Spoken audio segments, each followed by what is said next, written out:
एक बातमी पाहण्यात आली. सामर्थ्य फाउंडेशनने अकोल्यामध्ये चिन्मय वाचनालयाचं उद्घाटन केलं आणि त्या प्रसंगी बोलताना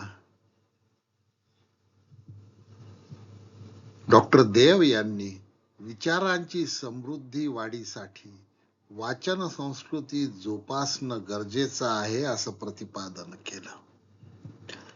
या संदर्भात एक संस्कृत वचन सापडलं. ते संस्कृत वचन आपल्या समोर सादर करीत आहे.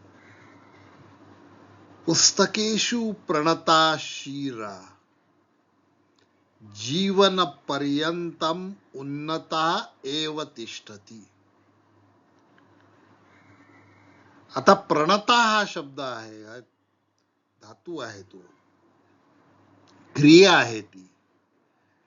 प्रणम्य तसं प्रणता,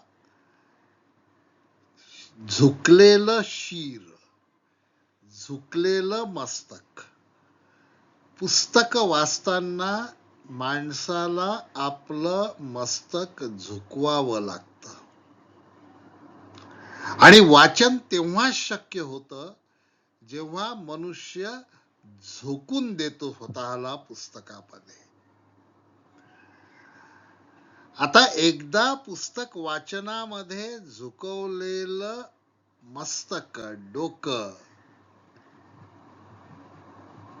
पुस्तक वाचनामध्ये मुळे होणाऱ्या व्यक्तिमत्वातील बदलाचे द्योतक दुसऱ्या भागामध्ये सांगितलं आहे.